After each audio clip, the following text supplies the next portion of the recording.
What's going on, everybody? C4 here, and welcome to a new series of videos which I call What Ifs, the Drafted Edition. And where we're going is looking back through the NFL draft, dating back to the 2010 draft all the way up until the 2015-16 draft, and talking about what ifs. What if a certain player was picked ahead of time? Where would the original team do? It's almost like a perfect draft kind of mode, but we're going to put it within relation. Here's a perfect example. No better way to explain what I'm talking about than showing you with today's video. What if the Cincinnati Bengals drafted Rob Gronkowski and Antonio Brown in 2010? Now, where did I pull these two players? Obviously, two superstars in the NFL right now, in Rob Gronkowski and Antonio Brown. Well, for the Cincinnati Bengals, in the first round at pick 21, they selected tight end Jermaine Gresham, who was kind of lumped in for the top tight end in the draft class. The next tight end off the board, Rob Gronkowski, in the second round at pick 42 to the New England Patriots. So look, if they just went somewhere else, they had slightly different valuation in the top core of tight ends, they very well could have drafted Rob Gronkowski instead of Jermaine Gresham.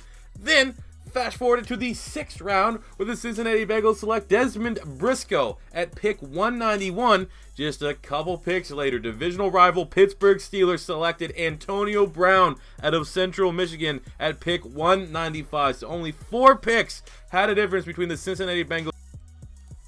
So yeah, Bengals would have been terrifying, absolutely terrifying. Maybe the Eifert move wouldn't have happened because you'd have Gronk. But ultimately, there is a very high probability that Antonio Brown and A.J. Green would be on the Cincinnati Bengals at this given point. And unless you're doing bath salts, you're not taking Jermaine Gresham and Dez Briscoe over Gronk and Antonio Brown. And it wouldn't really matter who was at quarterback here for the Cincinnati Bengals with these kind of weapons at wide receiver. So we're going to go ahead and see just a preview of the 2017 season. What life would have been like for the Cincinnati Bengals if they had 2 more superstars on their roster. Now, you already know Antonio Brown is probably the undisputed wide receiver 1 in football, and I think that there is a fair debate to say that not only is Gronk the best tight end, but if you're looking across all positional groups, when healthy, Gronk is the best player of his position, more so than any other player in the league. Like, he's a better tight end than, say, Aaron Rodgers is a quarterback, or Tom Brady is a quarterback, or better running back than Le'Veon Bell. You know what I'm saying? I think Gronk, pound for pound, could be the best player in the National Football League. So let's see what can happen with Brown and Gronk on the same dang team. All right, so it's pretty easy to tell that this Bengals team that has just failed every year under Marvin Lewis for the most part. I'll tell you right now, man, trying to get gameplay with all these players, the Bengals should have flipped them all for offensive linemen. This is like one of the worst offensive lines I think I've ever seen. Let's see if we can get a completion here for once. Whoa, throws it to Antonio Brown and it's incomplete because we literally have 4 seconds or 4 milliseconds to throw the ball. All right, we're in the red zone. It's time to show our boys some love. Give Gronk, get AB, someone a touch.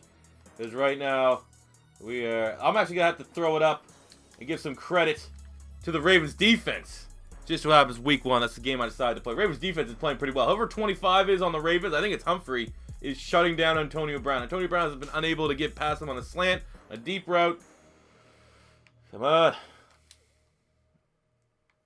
Oh, right there. Boom! AB survives contact, brings it in for the touchdown. Go-ahead points for the Ravens. And by Ravens, I mean Bengals.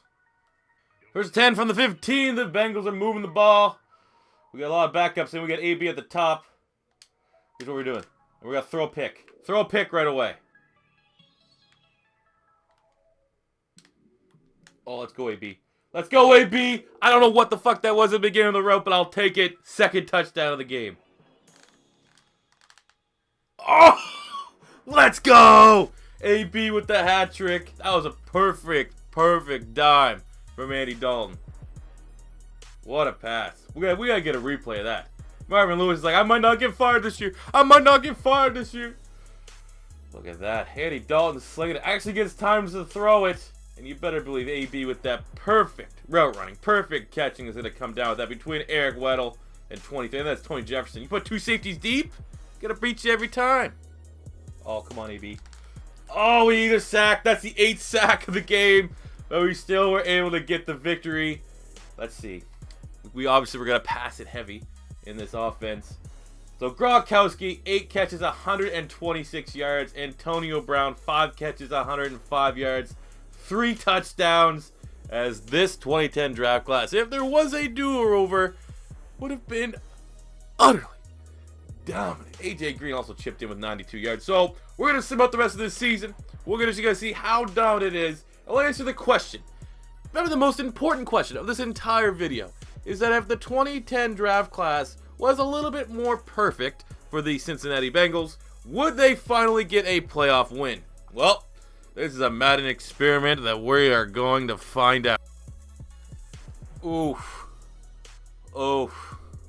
Didn't even make the playoffs. I guess just adding 299 overall players to your offense can still just defy the odds of having success under Marvin Lewis. I suppose we better see what the stats look like. It was a really weak AFC North with 8-8 winning the division. Dalton, 4,200 yards, 28 TDs, 14 picks. Not terrible. We get 83 catches, 1,300 yards, and 10 touchdowns from Antonio Brown. 65 catches, 900 yards, 7 TDs from Gronk. You can just see how polarizing they were, because that's AJ Green's stat line. 62 for 753 and 4. There you go. I guess ultimately it falls back on who probably should have just made a new head coach, because Marvin Lewis failed to make the proper assessment in drafting. Reached for Jermaine Gresham in the first out of Oklahoma, then got Dez Briscoe, whatever bum shit school he came out of, rather than going with Gronk and Antonio Brown.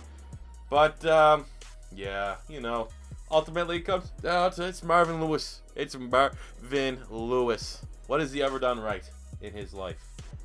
Besides, you know, I'm waiting. I don't know. He won the Super Bowl with the Ravens back in like 2000. That's about it.